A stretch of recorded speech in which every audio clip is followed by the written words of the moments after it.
Welcome to the good, the bad, and the sequel with your hosts, Doug and Jamie. We are back, and this is the movie podcast where we're talking sequels, and we do it in two parts. The first, an interview with an actor, someone involved that made the film worth watching, and the second, discussion of the sequel, what they got right, what they got wrong, and how it could have been better. I really hope you enjoyed last week's interview with Bruce Lanoil. Man, that guy, the career he had, he worked on The Muppets, Theodore Rex, Dinosaurs on ABC, all the things that we love. But before we dive into this week's movie that I've never seen before, I have to introduce you to my partner in the sequel watching journey, Jamie Riccardi. Jamie, how you doing? I'm feeling a little loony after I watched this movie. I'm surprised I'd never seen it either. I thought I did. I might be glad I didn't see it again. So, okay. Yeah, I wasn't a fan. All right, so this might be a little bit of an opposite because I've never seen the movie before. And even though growing up, Looney Tunes always had like that adult humor, man, they really towed the line in this one, and I enjoyed it. Well, that's my question. Who is this movie for? Oh, I would say the same audience. Like, it's 2003 when this came out, so maybe it was one of those movies that were like, you know what, we're not getting the kids anymore. Maybe we have to like have those jokes so the parents enjoy it too. I don't know. Well, I mean, a lot of kids are not going to know who Bugs Bunny were, the younger ones at 2003. But I can't, like, most of the jokes were way over their head. I mean, they're all definitely related towards adults, but I can't see adults going there without children to watch it. So I really don't know who the main audience was supposed to be. I mean, yeah. I know it was technically supposed to be a sequel to Space Jam, correct? Yeah, it is. Yeah. But there was I think Michael Jordan, there was behind the scenes stuff that was going on, so they couldn't technically make it a sequel. But that's we'll be interested to talk about. I think it's a sequel in the vein. I was trying to think of it when I was watching it because my wife was like, "Is this really a sequel?" And I'm like, "Well, it's like the Great Muppet Caper, really a sequel. It uses the same cast of characters, but is it really a sequel? It's not a continuing in the storyline. It's just the same characters." That's what it turned out to be. But I was reading a little research on it, and it was supposed to technically be a sequel. They wanted this movie to be a sequel to Space Jam, and then they had multiple different types of Space Jams. It didn't work out, and I think there was behind the scenes, like I said, with maybe one of the directors that didn't want to go a certain way, so they kind of threw it together. And I think that's why some of it did not work. But we'll get into it. All right. Well, right off the bat, the movie it reminds me of a Looney Tunes cartoon that I've seen before. And I'm sure that is exactly what it is. The rabbit season. It's their most famous, one of the most famous episodes. Yeah. And it's a real season. I mean, it's a real episode. So I remember having that. I have the Looney Tunes 50 episodes on DVD, and that's on there. So I did love how it started right off the bat with one of the classic scenes of Bugs Bunny. Yeah, and then when it cut to, when the scene was over and they were kind of like, it went right into the boardroom, I thought, and it's funny because we, obviously Roger Rabbit, great movie. Space Jam, not so great movie. And we interviewed Michael Grace. He did Cool World, and he wanted it to have that same feel as Roger Rabbit. And I got to tell you, the animation on top of the film, it looked awesome.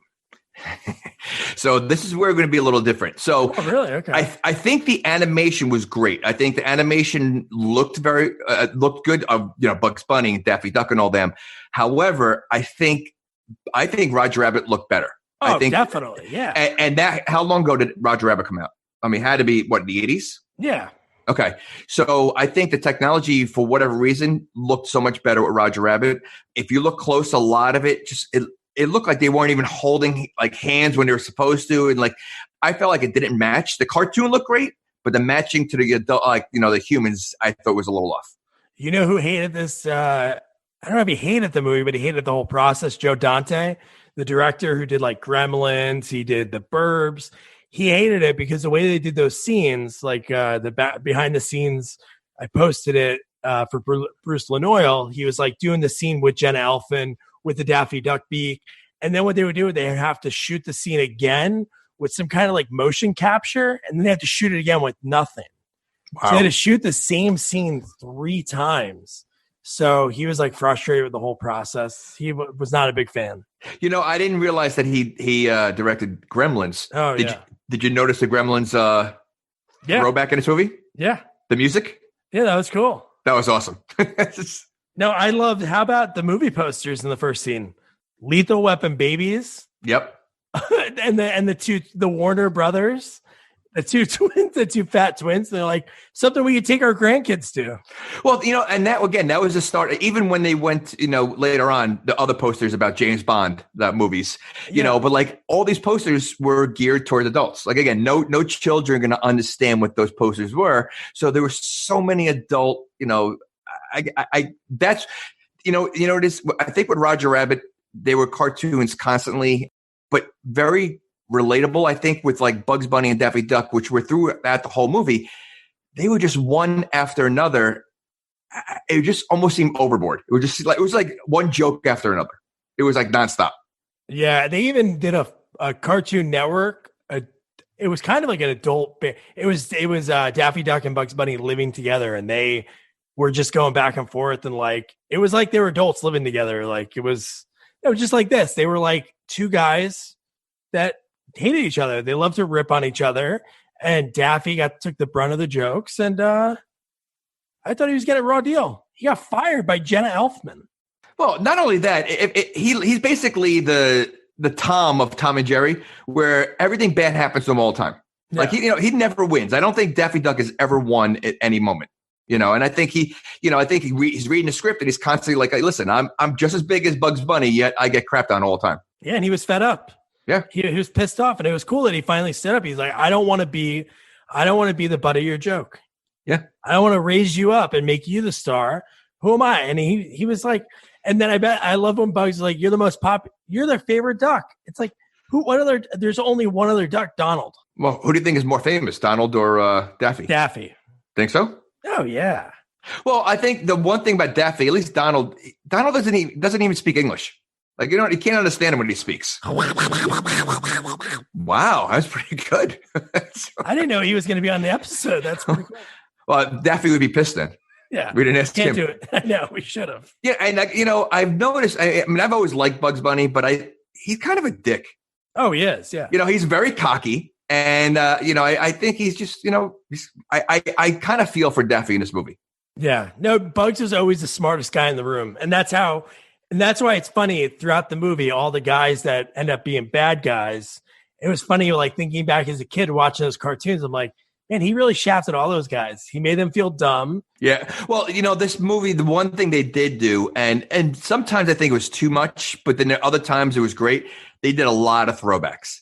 They did a lot of throwbacks of old characters that were in all the Bugs Bunny movies. The one I was hoping they would see is that monster. That big. Oh, I know. I thought he was going to come in. Yeah. Like that was the only one. Otherwise, you basically saw all the characters in all the movies, which was great. Yeah. The monster and the mob boss. Yes. The mafia guy. I was expecting him. Well, you had the evil scientist, which was the same time. Cool. Yeah, that was cool to see him, and it was also cool later on in the scene when they go to Area 52. Yes, that was awesome. Those were like some of those robots or monsters were from like the 1950s, of like black and white movies. Yeah, so, that's cool. Yeah. So here's one question: since the cartoons live in the real world with humans, how old are they, or do they age? Well, that was another question I had was, are they living in the cartoon world, the humans, or the cartoons living in the human world? Oof. Because, there were some, I don't know. I was like, how do you mix that up? And they're right. How do they age? Do they not age at all? And there wasn't as many. There was a bunch thrown in. And I know they didn't go to a lot of different scenes. They were on the back lot, and then they were in Africa. They were in the restaurant. Yeah, so they were like here and there. But I was expecting to see like more just random characters, but it was mostly ones that we knew, the ones that we saw. And then again, they had some random ones like at the restaurant in the background. You had like the cow or the pig that was in like one of the side, three little pig ones. And, again, it definitely was a cool throwback. And I think only adults would understand, because if any children know Bugs Bunny, they know the typical 5, Porky Pig, which, by the way, outside of the beginning, you don't see Porky Pig at all. Oh, right? You see him at the very end.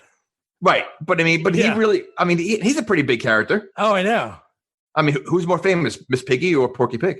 Miss Piggy. Okay. In the Pig Off, and I cannot do a Miss Piggy or a Porky Pig. One other throwback that I absolutely loved, and this is the third time this throwback has come up. You know what I'm going to say. I know. The frog? It's a little foreshadowing because we record some episodes that are in the studio with our guests, and we don't get back-to-back guest episodes. So you'll hear next week's episode, Munchie, when we talk about this character too. But yeah, Mission J. Frog again. I never realized how often he shows up in movies or just a song. It was great, but it was great seeing also the poor Italian guy that he made him look like an idiot. He was in there also. I know. It's unbelievable how many times that thing, and it's probably going to come up a lot more in this journey of watching these sequels because it is that popular, I guess. So we meet Brendan Fraser, and he's a stuntman. What happened to him? Like, where is he? Like, is this the last movie he made?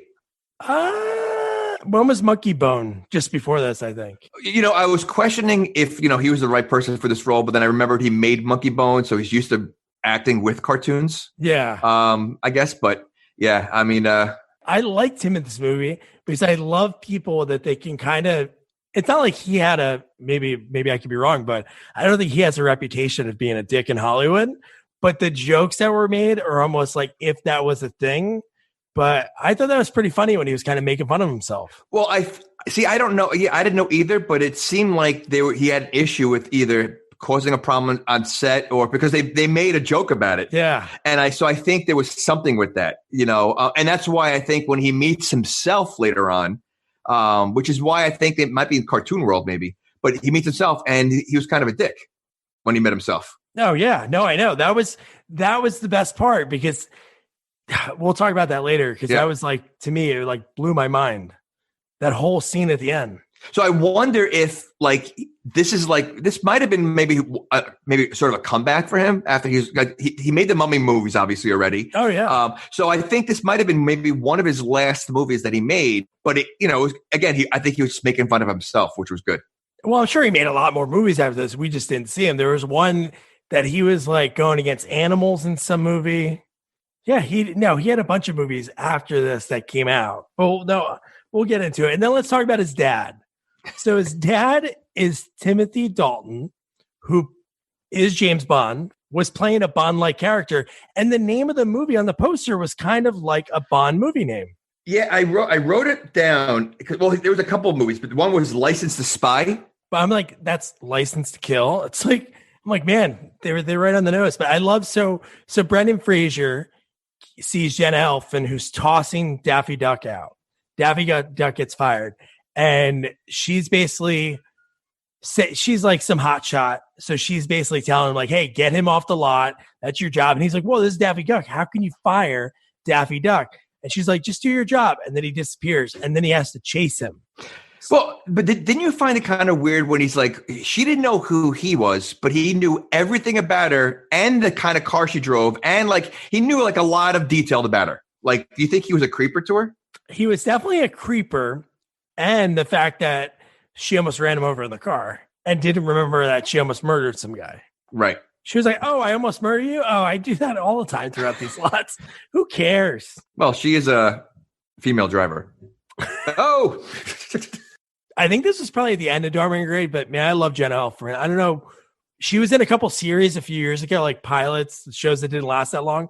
But I always thought she was so funny. No, she has good comedic timing. And I think, I think she was good for this role as well. I think she was good. And she looked great. She looked great. Oh, yeah. No, they were great together. I thought their back and forth was good the whole movie. I love when he's chasing Daffy and Daffy does the old run into the screen. So these cartoons they have secret powers. Well, that scene was actually from a cartoon of Bugs Bunny. And so when a cop was chasing, I forget who it was. I don't know if it was Daffy Duck or someone.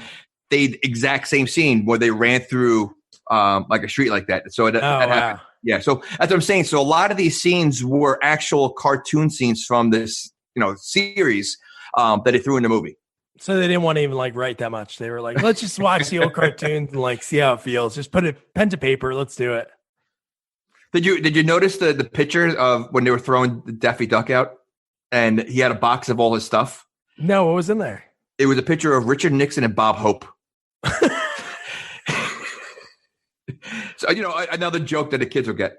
Yeah. Dick Nixon. So how about Batman's in this movie? I tried looking up who was playing Batman. I would have loved to see that was a big celebrity, but I couldn't find him in the credits or anywhere. I was thinking this is probably a couple of years before. Oh, you know what? They were probably filming Batman Begins. I think that came out a couple of years later. 2006, I think that came out. So you think it might have been Christian Bale? Could you imagine that? That was a screen test? That would be awesome. Well, I mean, but Batman is what, Warner Brothers or DC or how Warner. Oh, well, it's Warner Brothers, but DC Comics. So I guess they had ownership of it. I mean, I was surprised to see Batman there. Yeah, and then when you saw when the Warner Brothers water tower fell down, I'm like, somebody's got to die. And all that happened was it just soaked your car. But that was intense that the Batman car just went because Daffy was in it and he hit the gas and you saw the flames coming out of the back of it. I love that old Batmobile. I don't know if they're going to use that in the new one, but. Well, did you see who the new one is, right? Robert Pattinson. You see his new suit? I saw the photos. I thought it looked good. Yeah, I mean, I don't know if I could see him as Batman. But everybody said that about Michael Keaton, I'm sure, back then. They were probably like, who the hell is this guy? Mr. Mom is going to be Batman? Do you know him in anything else besides Twilight? The pale guy in Twilight? Well, I didn't see Lighthouse, but he was just in the Lighthouse. Yeah, but it was black and white, so he looked pretty pale. Robert Pattinson. But, man. Okay, so they end up firing Brendan Fraser. And yes. Now, I've never been fired before, and I've never been a security guard. But do they rip off patches before they fire you and then take a shirt? I don't know. But I pulled up that guy's name because that guy is in a lot of... He's in Gremlins. Well, he's in Gremlins. He's in a lot of Joe Dante movies. He's in The Burbs. He passed away last year at 90 years old. But he had a really cool behind-the-scenes clip. It was Corey Feldman. It was when they were he was the garbage man in The Burbs. And when they're going through the trash, you ever see this behind-the-scenes clip? No. Corey Feldman's like kind of fucking around with him and basically wasting the take. And Dick Miller grabs him. He's like, hey, you punk ass kid, let's get this fucking shit right. Because he was like kind of like joking around, and all the other actors like Tom Hanks and I would never know the neighbor's name, the other guy, but yeah, dude, they all like looked at him. They were like, wow, they probably wanted to say the same thing to Corey Feldman because he was already like on the going downhill at that point. That's awesome. He was getting ready to film, Meatballs 4, probably. But yeah, they took the patch. And then one thing that was really funny, I wrote down, and I guess because it's right after this time, Bugs Bunny, when all the water's in the car, he says, hey, I think I found Nemo. Yeah. That was Bugs Bunny throughout the whole movie. He just had one-liners. He kind of reminded me of like a Henning Youngman kind of comedian that he had something to say about everything. Well, he was Munchie. He was Jackie Mason. He just had these lines that he just threw out. 100%. You know what? He definitely reminded me, if anyone's ever seen a movie called Munchie, it reminded me of that character, without a doubt. Nonstop. How about a cool cameo, Matthew Lillard talking to Shaggy, Casey Kasem. I'm sure if we looked there, that was Casey Kasem's voice. That was the old school Shaggy. It was Casey Kasem. But, I mean, Matthew Lillard. I mean, I know he played Shaggy. But I mean, that's pretty funny. He's like, you better not mess with me in the sequel, man. I love Scooby said he was going to eat him like a Scooby snack. I guess. I mean, I don't know. Being that it's Bugs Bunny, I'm sure they could have found a way. You know what? I would have loved to see Casey Kasem on there. Yeah. That would have been cool. Matthew Lillard is I don't know. Do you have a Shaggy impression, by the way? No, I have Scooby. Right. So Timothy Dalton, like he goes to Brendan Fraser's dad is Timothy Dalton, who plays a spy, ends up actually being a spy. So how about his neighbor? That's a nice house, right? It's in California. It's probably $4 or $5 million. What the hell does Granny do for a living that she can afford that? Is that all of her money from being a cartoon character? It's got to be. I mean, she's not married, right? I mean, they never show any kind of husband or anything else with her. That's sad. What I don't understand is now, does she owns Sylvester, correct? I don't know. She seems like she never knows that he's around. She knows Tweety Bird, but correct. Doesn't realize and she definitely favors Tweety Bird over Sylvester. Of course. But she always leaves them next to each other. I know. So I really can't blame, and I've never seen anyone bring like a birdcage outside. I know. Well, she is that weird. And again, these characters are so old. Her husband probably died of like polio or something, because she's probably been around since the 40s, 50s. And she looks exactly the same. She ages well. She looks good for her age. She's good. That is the Hollywood Secrets. That's what they should have had, like Heather Locklear, who's later in this movie. They should have been like, Heather, use the granny technique, or have like an infomercial for products that granny sells. That would have been pretty funny. I mean, she's out there trimming trees and bushes, and like, you know, she's got to be close to 90. She's in great shape. She's in great shape. And does she have a name, by the way? Because everybody just calls her Granny. Just Granny. Okay. That's her first name. Okay. Her parents knew. Maybe it's like Benjamin Button, but she just never, regressed. So they just knew that she's going to be a granny their entire life. She popped out as an old woman. So this is where I question what world are they in, cartoon world or human world, because as soon as they get in the house and Daffy Duck follows Brendan Fraser there, the article of Donald Duck, Daffy Duck getting fired is already in his house. So by the time he left the lot to get home, somehow not only is the article out there, but it's already inside his house. Cartoon newspapers are instant. It was foreshadowing, like technology. Boom, instant news. The Hollywood Reporter, Daffy Duck fired. How about the one thing that was pretty funny? Like, again, this is 2003. So a lot of times when they were looking at the future, they guessed things. And there was a couple of them on there that I thought that they were pretty almost on point, because cell phones weren't that advanced. But how about the remote control in the house? Why wouldn't they just made like the house phone ring? But no, the remote control started like ringing and vibrating, and then he hit a button, and the wall opens up, and it's his dad talking to him. Yeah, and you know what? I didn't realize it was his dad, obviously, until he saw the posters that are on the wall. But what did he think? He thought his dad was just an actor. So his dad was an actor playing a spy, but really a spy playing an. Didn't Daffy say something like that? He made a comment before we knew that his dad was a real spy, saying he was an actor playing a spy, pretending to be an actor as a dad or something like that. It was like, how it was very like convoluted the way he said it. Yeah, I love when he said he's like Daffy when he's sitting there when he jumps out of the backpack, and like when they're sitting on the couch before the Timothy Dalton thing comes up, he goes, "So I'm hanging." He goes, "Man, I'm so down in the dumps. I'm hanging out with a fired security guard who lives with his dad." Yeah, like not for nothing. Daffy is like the loser of the Bugs Bunny world. And he's making fun of Brendan Fraser. So how much does that make? I mean, you can't get lower than that. And you know what? I did write down the poster names. So it was More Is Never Enough. Was there? Yeah. The World Is Not Enough or something like that. Isn't there? Well, The World Is Not Enough. Yeah. And then there's, oh no, that's the movie that it's coming out. And then there was Operation Conspiracy. That was the other poster. But I don't think that was a James Bond poster. Yeah, I don't think there's one like that. But More Is Never Enough. That's. I thought it was a James Bond. The World is something. The World's Not Enough. The World Is Not Enough. Yeah, that was Pierce Brosnan. I think that was his last one. So Jenna Elfman is about to get fired because for some reason right away they know it's not going to work with just bugs. Well, which I thought it was good how they did it. So they show the same exact scene without. Yeah.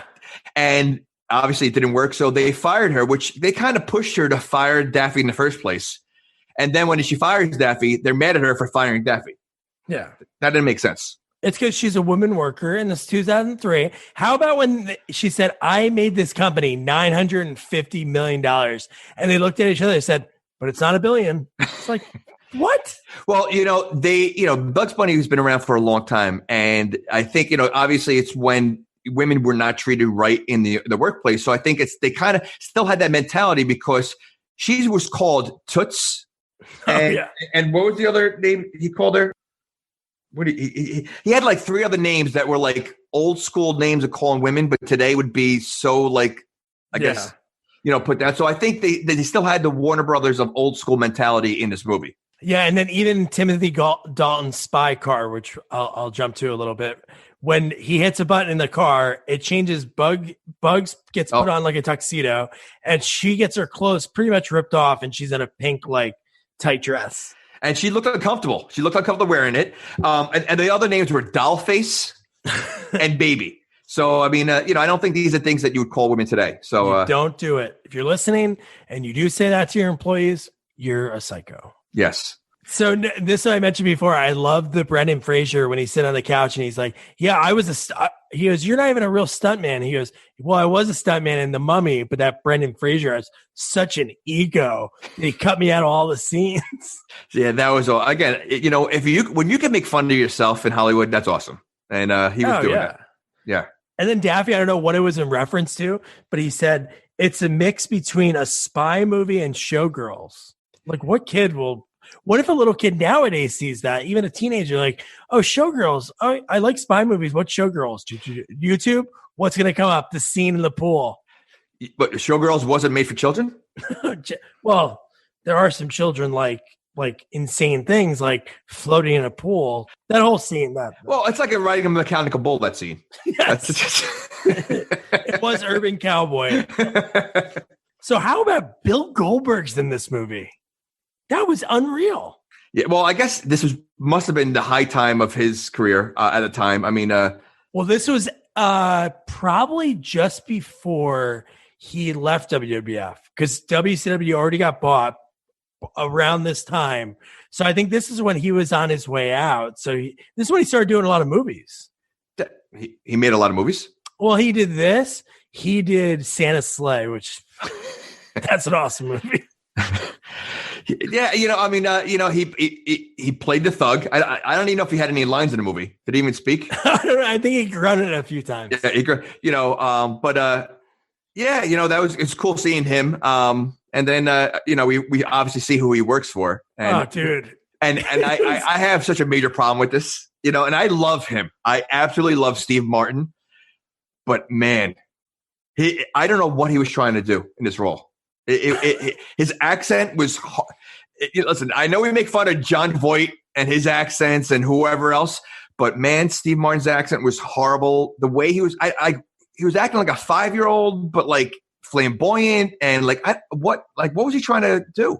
I couldn't even guess who he was trying to emulate, but it was, again, I really like this movie, but at the same time, he was very questionable, but then sometimes he was kind of really funny. But no, the accent was horrible. Some of his lines were really funny. Yeah, I guess. I didn't know what sometimes, I think he was just trying too hard to be cartoony, I guess. And I don't know. I just couldn't take it much. He was getting me nauseous. How about the guy that played the Hellboy was in this movie in a random part? He had barely any lines too. And Hellboy probably just came out or was coming out. Oh, don't forget, he was also in, what's the motorcycle? It was Sons of Anarchy, right? He was also in Beauty and the Beast. He played Beast, in the TV show. With Linda Hamilton. You watched that? No, I didn't watch it. I just know the movies he's in. Oh, okay. Yeah. It was a TV show. Yeah. Way to fake it. Yeah, I watched it with my kids before they were born. I think a few of those people that were working there were semi-famous. I think they were all in other movies because they were kind of but you see the name, the titles, some of the titles. Oh no. Look at you diving in. Yeah. One was VP of Rhetorical Questions. Oh, nice. One was they had these weird names like that. Yeah, forget it. I forgot. Oh, it's funny. No, that's great because it reminded me of what Jenna Elfman's job was. She was the VP of comedy. So everybody was VP of something. Yes. Oh, maybe that was the gag. Everybody was a VP in this movie. So all right. So Steve Martin's the bad guy, and he has Brendan Fraser's dad held captive. But then the whole time you're like, why? And then we find out, right? Oh yeah, the blue monkey. We heard that blue monkey on the screen. So blue monkey. I'm trying to think what it could be. What did he want to do with the blue monkey? He says later. Yeah, but up to that point, you don't really explain what they wanted to do or what the blue monkey was. I mean, you knew it was a gem. For what reason? I don't know. I thought it was rich, but then obviously we find out little by little he's very evil. So he wants to be able to do it. So you're like, it's got to be worse than that. But here's one of the creepiest but funniest lines was, "Hey Mary, how about we do a little kissing?"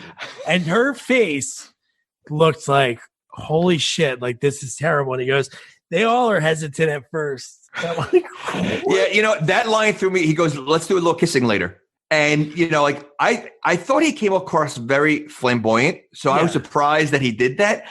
It was a little weird. And then later, they follow up the joke even better later. Well, listen, he wants to be the last man on earth with her, kind of in a way. Does. So, we'll get to that. So I love some of this. We were talking about the cartoon before, like the way the animation is.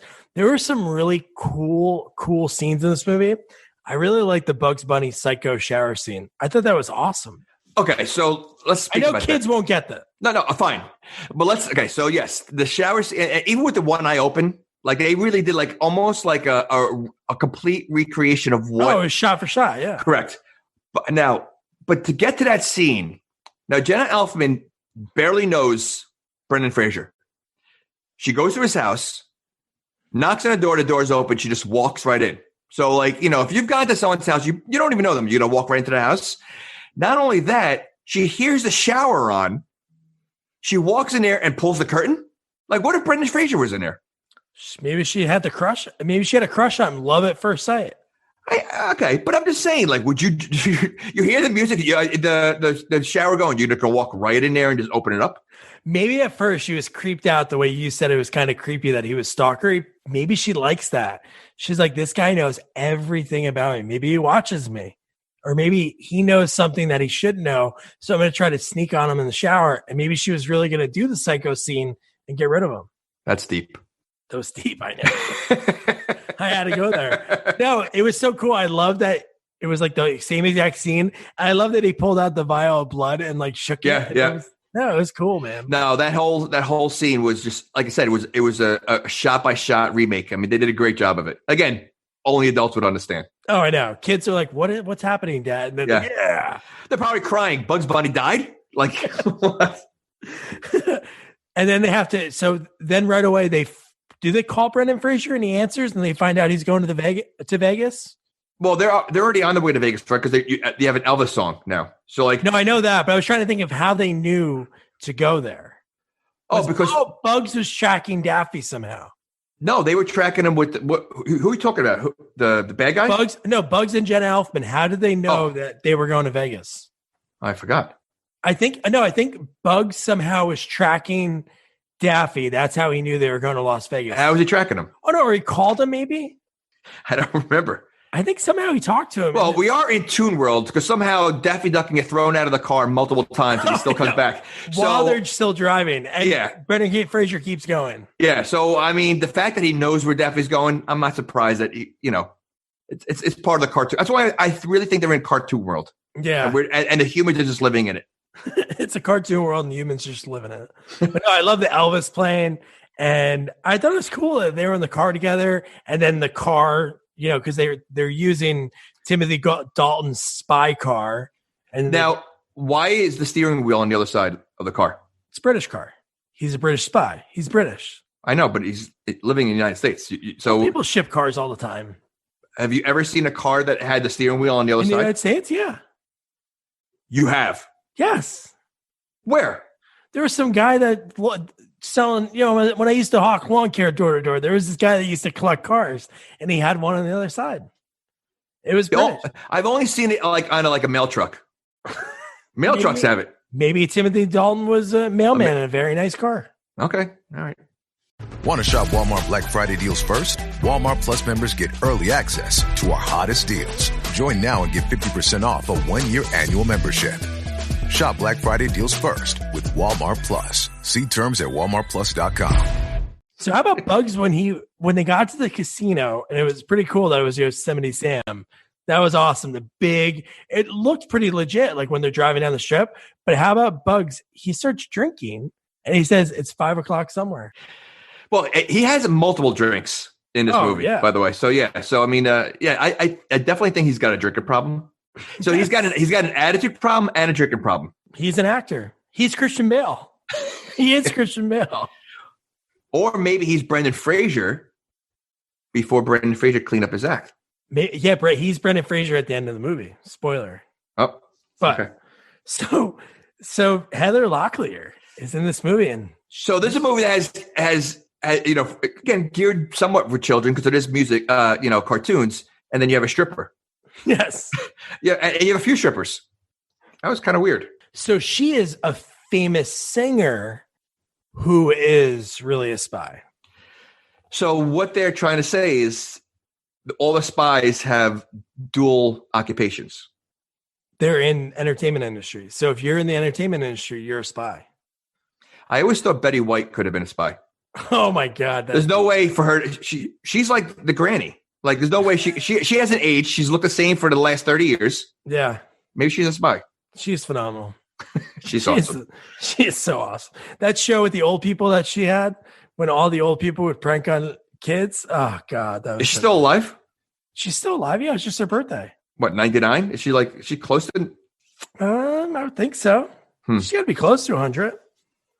You know what? If they do a live action Bugs Bunny, she should play Granny. Yes. That'd be awesome. That'd be weird to have a live action Bugs Bunny. Who would play Bugs Bunny? Joaquin Phoenix, right? After what he did with Joker? Probably. It was pretty good. So how about when Daffy kind of, I don't know if it's when he sees Heather Locklear or he sees the girls in the dressing room, he pretty much orgasms and his eyes fall out of his head. And then, oh no, it was when he saw Heather Locklear, and the song that she's singing is, I don't know the name of it, but the repeating line was, "Get yourself a bad girl, a bad girl." Again, this is a kid's movie, and like, how about the fact that Brendan Fraser's going there to talk to her in the middle of her act? He's like, "Can I talk to you?" As she's singing and dancing, like he's on the side stage going, "Can I talk to you?" Like he couldn't wait for her act to be over. Like he had to talk to her right there. I love that trope in movies. That's all the time. And the microphone somehow doesn't work when she's backstage. No, I wrote it down. No, Daffy, when he goes past the dresser room, he starts whistling at the girls. Well, no, he leaves and then he comes back. So he leaves the screen because he goes through the girls, then he comes back to whistle, then leaves again. And then you have Heather Locklear changing behind the folding thing, and Brendan Fraser's trying to take a peek. Oh, well, who wouldn't? It's Heather Locklear. I know, but it's a kid's movie. Just think 2020, man. I don't know what she's doing right now, but she had a rough last couple of years. Really rough. What if she's listening to this right now? Well, I want to interview you for listening. And I'll delete the last thing I just Well, according to Doug, you're not doing anything now, so maybe you'll come on a podcast. Yeah, why not? So Brendan Fraser plays in a blackjack game. And does he know why he's playing it? He's just playing, right? No. Oh, no, the card. Oh, no, card. He sees the card and it flies into. Correct, because the father gave him the card, which doesn't explain anything. And so the card flies out because there was an explosion, right? Yes, so it flies out and lands in with, remember who's the dealer? Foghorn Leghorn. So he's dealing. So now Yosemite Sam, they're both playing to get that card. Now, does Yosemite Sam understand why does he want the card? Like, does he understand? Well, he's a bad guy. He was told by Steve Martin, I think, to get the card because I think he knows about the card. Steve Martin somehow knows everything that's going on. I don't know if Timothy Dalton told him because he was torturing him. No, he's got a listening device. He's using the satellites to listen and spy on them. Yes, so, that's what it was. Yeah, he's in a spaceship, right? I mean, Steve Martin, wasn't he? Oh, I don't know. I thought they were in some tower, like some office building. Didn't they show a spaceship, and then they zoomed inside, and he was in some kind of spaceship? I thought he was in a spaceship. Oh, I don't know. I remember the spaceship scene at the end of the movie. I thought he was in a spaceship because that's when you first meet him. I was thinking it would have been great if he was like the judge in Roger Rabbit, Christopher Lloyd, and then also you find out he's a cartoon. Well, there is a pretty crazy reveal. Oh, there's a few reveals. Yeah, I know. So Yosemite Sam, he says, what did I write down? He says, you cook to Foghorn Leghorn. What the hell did he say? You cook? Oh no, he calls him a cock. That's what it was. Yeah. He said, you cock. And I'm like, God, man. Is that not PC? No, it's perfectly fine because a lot of cartoons, when you rewatch them, even like with my daughter, I watch like old DuckTales and stuff on Disney Plus, and man, there's like some jokes I'm like, God, as a kid, I should not have listened to that. But that it was more okay back then, I guess. But in 2003, I thought, it would have been a little bit too risky, but they did it. They threw all these jokes in it. 2003, man, that was when reality boom, man. That was 16 and Pregnant, Survivor, Big Brother. You saw all that stuff on TV. I guess. All those dating shows were like at an all-time high. It wasn't a cartoon, though. I mean, cartoons are what draw the kids. I mean, although I remember, I think my kids were watching SpongeBob, and there was one scene, my dad was like babysitting them, and there was a scene where he goes, "Let's do a panty raid," and my father's like, "You're gonna let your kids watch this?" I go, "It's SpongeBob." So yeah. I guess, yeah. And you're probably like, "Dad, you let me watch Porky's." Revenge of the Nerds was my first big panty one. raid, yeah. So Jeff Gordon's cameo, he's in this movie. And it's pretty funny because that was the whole thing with that they wanted to do after Space Jam. And was it in place of this movie or was it after this movie? No. After Space Jam, they had a baseball one, I think. They had a racing one. They had like all these different sports. Tony Hawk. Right. Tony Hawk. Yeah. None of them panned out. So then they made this. So I think that's why Jeff Gordon was in it, because he was probably the one for the race car one. And yeah. That driving scene, I'm telling you, I know you never saw any Fast movies, but I thought that chase scene was better than all of the movies combined. Why was he driving backwards in the traffic? I didn't understand that. I don't understand why they do that in some live action, like real movies. It's like the guy turns around and he's like, "Watch this." It's like, why the hell are you doing that? Based on how the positions of the cars that were in that traffic, that's probably the best stunt driver I've ever seen in my life. Oh, yeah. So how about this? So they're in the spy car. And the car flies, okay? Zero panic. No one panics at all. They were totally cool with it. They were, well, I mean, it is a spy car. She did get her clothes ripped off her, right? Yes. While driving. So are you really going to be surprised that it could fly? No, I guess that is true. And it was very fitting that if Frank Sinatra song came on, "Fly Me to the Moon." Yes, that was cool. Now, here's the greatest part of this movie, and I thought it was so funny. I was dying laughing. When they're in the middle of the desert and they come across the Walmart, product placement jokes were so funny. When Bugs starts walking towards it, he's like, "We can grab Coca-Cola, Sprite, insert product placement here." Yeah, I mean, that was very funny. I mean, they made it so obvious, and this just ran with it. It was great.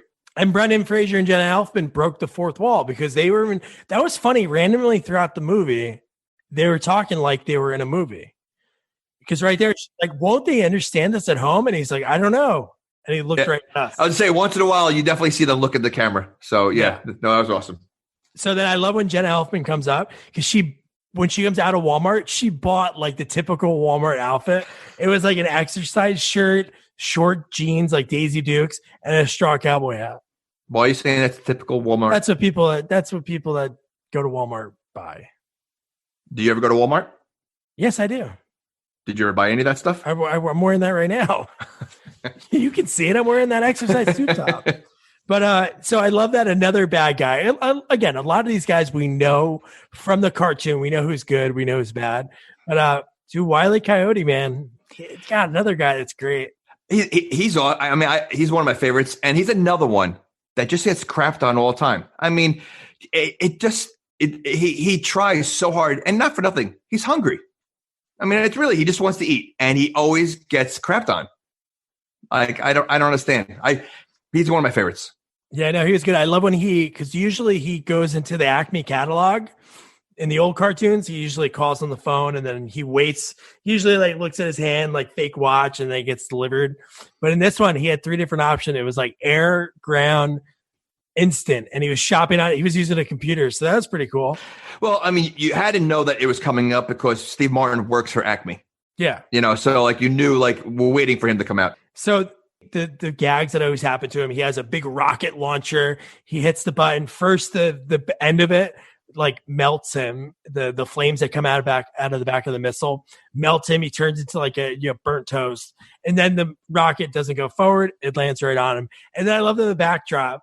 It like explodes. The explosion's behind like Jenna Elfman, Brendan Fraser, Bugs and Daffy.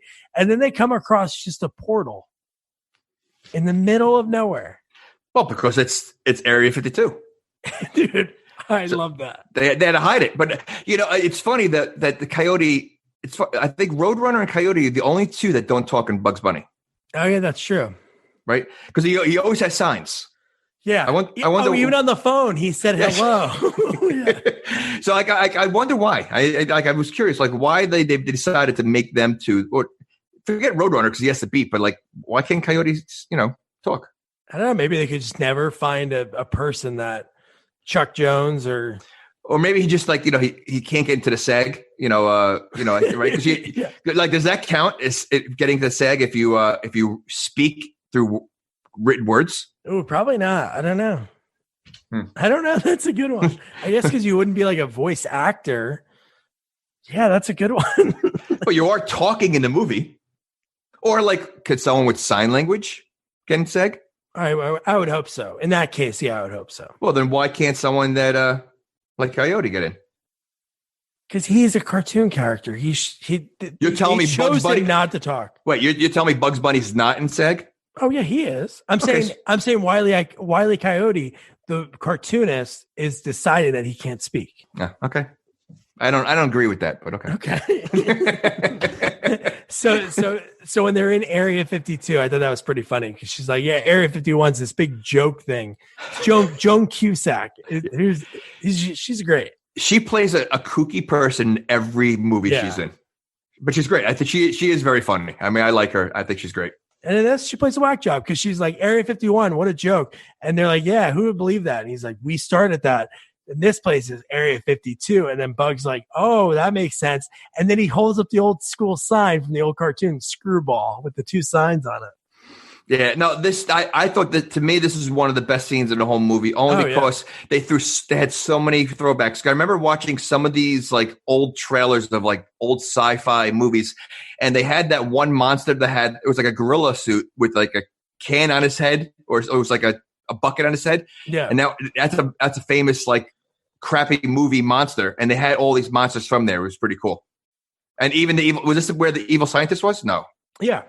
I love that another classic character. Like we said, they covered pretty much all the classic like bad guy characters. Man, this one was so cool, dude. Marvin the Martian, who is so awesome. Steve Martin calls him, which again, I guess he can call all these guys. Cell phones are a thing, but he says, "I want you to kill the duck." Well, but Marvin the Martian was captured with all the other aliens in there. So he could have escaped all this time? Or he was a plant and just waiting there because they knew that it was part of the Timothy Dalton, like whatever spy agency that they were a part of. Okay. All right. Because, I mean, that would make more sense. Otherwise, he could have escaped all this time, so. Yeah, I would say it's the former. I would definitely say that they were, yeah. Okay. So how about when Brendan Fraser asked Joan Cusack about the blue monkey, and she's like, the what? The blue monkey. And then she pulls out a VHS tape. And I know VHS were like still kind of in circulation then.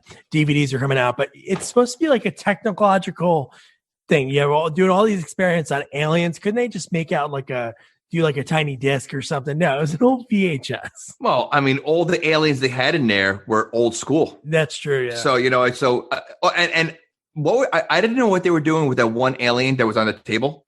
He was just hanging out, it seems.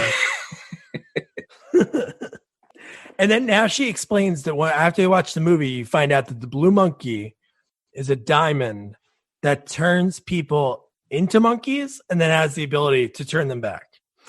So why does Steve Martin want it?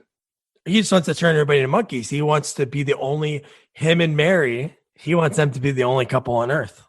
No, I get it, but why? Like, did they explain like what? And the people that are helping him, all his henchmen, and all the people that work for him, don't they realize they're all going to turn to monkeys too? I know, because he only made one shield for him and Mary. Yeah, I don't know. No, that was definitely a plot hole, major plot hole that they forgot to write about.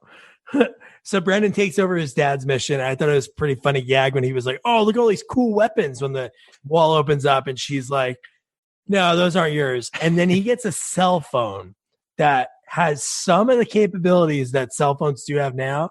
And obviously cell phones now don't have like a Gatling kind of like, is that what you call it? A Gatling? I guess. But yours doesn't have that? It does not have that. What do you have, an Android? No, I haven't.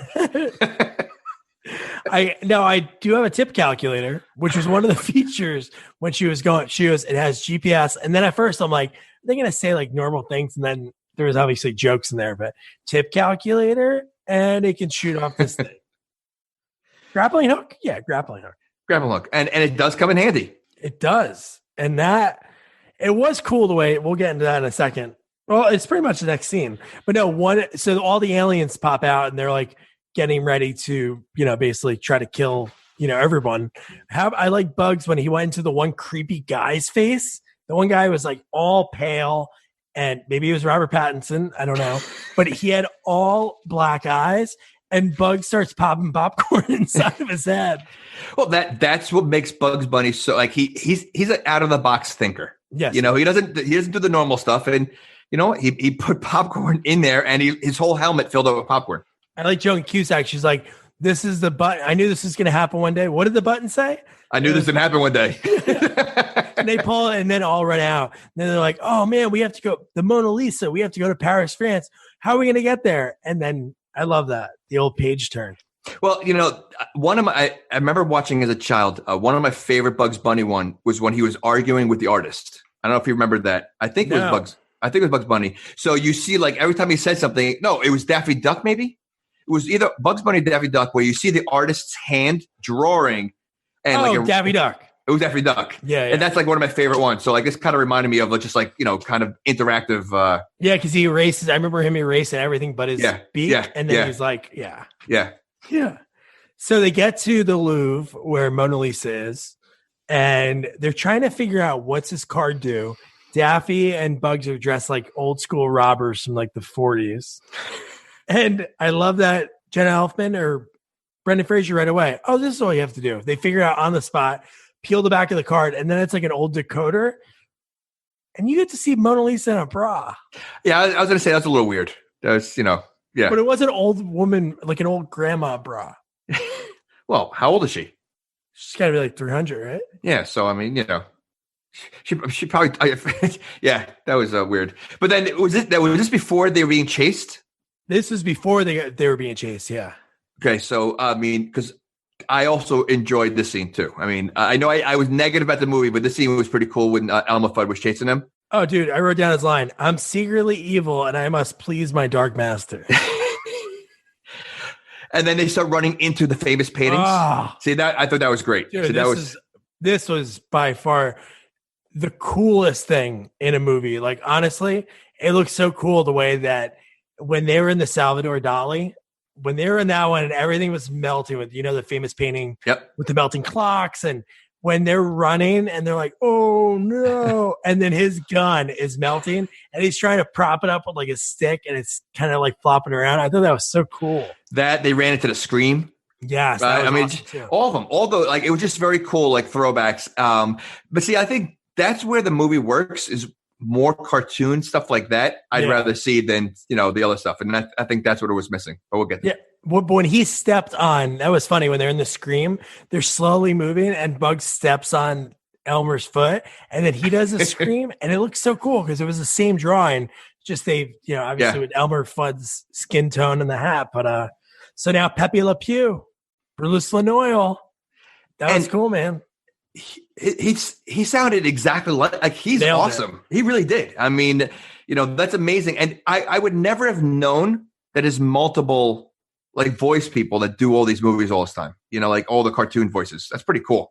Yeah. And he nailed it on the spot. He said he couldn't do it in the studio. He actually did it like on set and nailed it. Wow. And they were like, all right, cool. That's you.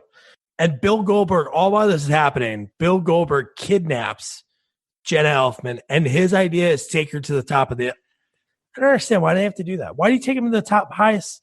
Just run away. And to the helicopter was going to pick him up there. Oh my god, dude! Who was flying the helicopter? It was it somebody? It was a cartoon. I forget who it was. I don't think it was anybody famous, but it looked really goofy. I don't know. Oh, the dodo bird. Yes. No, the vulture. George? The vulture. The vulture. Yeah. The vulture. Yeah. Which way did he go, George? Yeah. Which way did he go? Yeah, that was cool to see him. So he's bad too because Bugs dogged on him. Well, he is a vulture. I mean, they feed on the prey. I mean, but Bill. First of all, stole her, he put her in a money bag. Wasn't he running with like a big money bag? Yeah. Like, and no one stopped him. Like, no one noticed that he's running with his big bag that's screaming. Like, she was yelling out of there. Maybe that's a normal thing in France. That's true. It's normal, babies drinking wine, teens smoking cigarettes, and women screaming in bags. But I love that his idea was, I'm just going to throw her. He just threw her off the top. He gets in the helicopter. He's leaving. And then Brendan Fraser runs up. He saves the day by using that old cell phone that has a grappling hook. I forgot that he had that. And I'm like, what is he doing? Because he jumps right off. Too. Yeah. And they acted like the Eiffel Tower was, like 3 miles in the sky because they were floating for so long. And then he used the grappling hook, swing, save the day. And all the while, we know that he has a crush on her because he goes, yeah, this were a movie. You and I would be together at the end. And then that's when Goldberg took her because he looked behind and she wasn't there. But he thinks about grabbing flowers and chocolates. And then they land perfectly at a nice cafe. See, but that's a cartoon move. Oh, so, yeah. So I'm going back to that. They have to be in cartoon world because he somehow swung right by the flowers, picked it up, picked up the chocolate, and they sat down right there. Yeah, and then so Steve Martin at the next part, he's back there. He's pissed off because nobody's getting the job done. And he goes, I have to unleash my biggest bad guy of them all. And I thought it was going to be the red hairy guy. I thought it was going to be that guy. And then when it was Tasmanian Devil, I'm like, this is awesome. Did you know who voiced Tasmanian Devil in this movie? No. Brendan Fraser. Did he really? Yeah. Well, did Tasmanian Devil say any words, though? No, he just that's all he did the whole time, but he nailed it enough that they didn't have to like Space Jam. The big problem with Space Jam was they didn't use any of like the real Chuck Jones guys, and it was basically just impersonators, I guess you could say. But oh, really? For Space Jam? I didn't know that. That was a big issue with it. They didn't use Chuck Jones' son was working on it. They basically threw out a lot of the people that were like the main voice people. So Brendan Fraser did that. Wow. Yeah. So now they have to go to the African jungle. They're like, oh, we got to go to Africa. And Granny is in Africa riding an elephant. Not only that, Tweety Bird's wearing an African garb. Oh, my God, dude. I mean, again, I don't know. I thought that was kind of weird. It was like a Farrakhan, and then he said freedom and put up the Black Power sign. I was like, holy shit. Yeah. Oh my God, that was insane. And then, here's what I wrote down. So Granny is randomly there. So at first I was like, obviously it's random because it's the neighbor. And the way he talked to her in the beginning of the movie, it was like they knew each other for a while, not a brand new neighbor. And I was like, Brendan Fraser does not have a mom. There's no photos in the house of a mom. And I was like, is that his mom? Is that going to be something like that?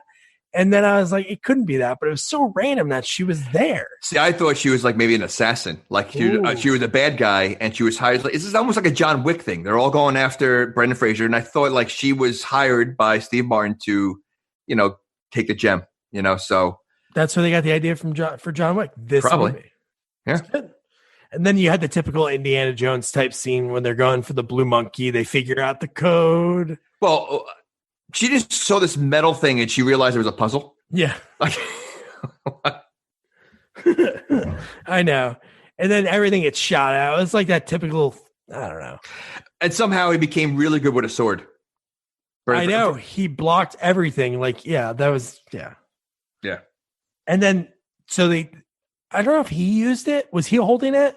Or did Daffy grab it? The blue diamond? And then it turned Brendan Fraser into a monkey. And then he was basically going to leave him as a monkey. Daffy was like, hey, I don't want to turn you back. And then he turned him. Don't forget, Daffy gets crapped on all the time. So he was a little tired of it. And not for nothing, Brendan Fraser was kind of addicted to Daffy the entire movie. Yeah, they didn't. Yeah, they had a good like they hated each other the whole time. It was no love hate. They pretty much hated each other. He threw him out of the car multiple times. Yeah. Yeah. So then Granny shows up. And you're like, oh, Granny's right here. And Sylvester, what's going on? So Granny is Steve Martin. And Sylvester is Bill Goldberg. Okay, so does that mean that Steve Martin is his neighbor? I know. That's what I thought. Like, or is he just dressed as Granny, or is Granny really not Granny? Like, that's kind of. I know. I was thinking, like, maybe the whole time that's how we got some intel on the dad. Right. And I'm Brendan Fraser and I know so much about him. I know he had the satellites. Maybe he was doing that ruse the whole time, and then he goes, I don't remember Steve Martin's character's name. But then he turns himself into Timothy Dalton, and then into Michael Jordan, and then back to Steve Martin. And, I laughed when you saw Michael Jordan because they wanted him to do Space Jam 2 and he didn't want to. Yeah. But he put, so this is almost like an FU, like going into this movie. Like, I didn't want to be a Space Jam, but here, let me just do this little. I didn't look it up. He was obviously well retired by this point, about 4 years. What they could have done, they could have used archive footage, because that could just be, they could have just cut it into there somehow. That could be a footage from like Space Jam, the original Space Jam, and just use a cut they didn't use. You know what? It would say it on the in the credits. It didn't have it all. Oh, well, it could be uncredited. So it might be on IMDb, but not in the actual credits at the end of the movie. Maybe that was like their FU back to him. Like, you don't want to do it? We have this footage. You're under contract. So I don't know. But, and that whole scene is funny because early in the movie you had Scooby and Shaggy, and that was a total Scooby-Doo kind of reveal. Yeah, they should have done that with like the dude. Not even the peel of the thing. They should have done like the mask. Yeah, that'd been a really good ending to have Matthew Lillard or Shaggy come back and do that whole thing. But then Bill Goldberg is actually a female Tasmanian devil. Well, then I had a question about that. So the whole time, it's really a female Tasmanian devil. Like, it was like, so it was a female Taz that was Bill Goldberg that was pretending to be Sylvester, and just to get with Tasmanian devil. I don't know. I never knew there was a female. Yeah, I've seen it. Yeah. I've seen her like one or two. Listen, there's a female Bugs Bunny too. There's a multiple female Bugs Bunnies, I think. Well, there's maybe a multiple female Bugs Bunny, but then there's a Bugs Bunny that does RuPaul's Drag Race. Because he does that earlier in the movie. At the table, randomly, in front of Jenna Elfman, they're eating breakfast. He turned into a woman. Turns into a woman. He also turned into Groucho Marx. Yes. We skipped earlier. Yeah, no, he's good. He's like the master of disguise. Maybe he's was it Linguini or Pistachio? Pistachio. He's John Boyd. And just always changing. So the bad guys have Brendan Fraser and they're holding him back. Oh no, this is so that for some reason they kidnap them. And I never understand that movies. Why kidnap? You have what you want. Why kidnap a guy that can foil your whole plan? So they bring him into what you said might be a spaceship. I thought it was just like an executive office. So they're in this room and all the bad guys are holding Brendan Fraser back because Steve Martin's like, we're about to kill your dad. With this, it was pretty funny that they had him laying on the train track. The train was going to crash into him. There was dynamite. There was a swinging guillotine. And he was pissed off about that. Steve Martin's like, whoa, I did not ask for the swinging guillotine. I forget what he called it. Well, it was a runaway train of death. Yes. Yeah. So anyway, he gives the blue monkey to Marvin the Martian to go and put into the satellite. So Brendan Fraser's getting held back, but the bad guys don't think about holding back Bugs Bunny and Daffy Duck. Like two guys that can probably do anything. They don't get hurt. And they just chase right after Marvin the Martian. It almost seemed like Steve Martin didn't even see them. Like he wasn't even focused on them whatsoever. And I do like the fact that they work together on this. Yeah, and Steve Martin says so many times, not even kill bugs, it's kill the duck. Now he doesn't really even care about the other ones at some points of the movie. Later on, he wants them all dead. But he just, for some reason, he just lets him go. So even the bad guys want to give no respect to Daffy Duck. Yeah. And meanwhile, Bugs Bunny is the one that is a problem with everybody. Daffy Duck is the Rodney Dangerfield of cartoon characters. He really is. But you know what, though? I think in ducks in general, because even Donald Duck, he gets crapped on. Yeah, so it might be a duck thing. Might be ducks. Ducks do not get respect. No. So Steve Martin, we talked about it earlier. His big plot, his plan is, I want to turn everybody into monkeys. Does it make sense? No. But then he has Mary, who he sexually harassed earlier in the movie, back for more. And she looks so scared and frightened when she's in that room. She almost looked like she was hit. Like, it was weird, man. I thought she reminded me of the mom. I thought at first was the mom from Addams Family. Morticia. Oh, Angelica Houston? Yeah. Kind of looked like her. A little bit in the beginning. But I still don't understand, like, everybody there were all going to turn to monkeys. So even his employees, they were helping him basically turn themselves into monkeys. Yeah, I would say this plan's bananas, but that's just me. Whoa. So one thing that I thought was so stupid, and another thing that they could have used I really thought the red guy was going to show up, him or the mafia guy, but the robot dog. Was he in any of the cartoons? Nothing, right? I don't think so, because he was like live action. He wasn't a cartoon. He was that was weird. I didn't understand that, but I guess it was more for distraction. Yeah, they really didn't do anything, but yeah. To me, the monster would have been like the best part. Like, yeah. At that point, you need to stop them. Bring out the monster. Yeah. No, that would have been awesome. So I love Bugs when he's going. He basically, Daffy Duck and him kind of like, okay, who wants to go save the Earth? And so Bugs goes, okay, I'll save the humans. He gets out and he says, "What's up, Darth?" And then pretty cool lightsaber battle that they go back and forth. Well, I was trying to think of how he knew how to use a lightsaber until I saw that he was reading a book saying the Force for Dummies. Oh, that's awesome. I didn't see that. Oh, you didn't see it? So while he's swinging the lightsaber, he's reading a book at the same time. Force for Dummies. That's awesome. One cool throwback, obviously a lot of these, everything that they mentioned, because it's not like they weren't remaking like Bugs Bunnies in the 90s, 80s. I don't know the last time they made them. But it was called Duck Dodgers when Daffy Duck got into his garb, and he just kept, like always, exploding himself. Every missile that he tried to put on his back just kept exploding. Well, every time he said the name. Yeah. So every time he said the name, Duck Dodgers reminds me of Dom DeLuise and Cannibal Run. Yeah. Captain Chaos. It's like his alter ego that, gives him the courage and, get things done. And I really thought for, again, a cartoon, a kids questionable adult movie, I thought it was really cool ending because it was cool to have Daffy as the hero. He's basically like blown to smithereens. He's trying to do everything and he has his beak. He uses his beak to throw it onto the satellite, and then it's talking on the satellite, and it catches the blue monkey beam, and it basically melts the satellite. He saves the day. Yeah. Well, that was cool. Listen, for once, he got respect. Rodney got respect, But he really didn't. Well, Bugs did say he did give him credit. But then he did the reverse psychology. That was good. Well, at the end of the movie, was that Harvey Weinstein?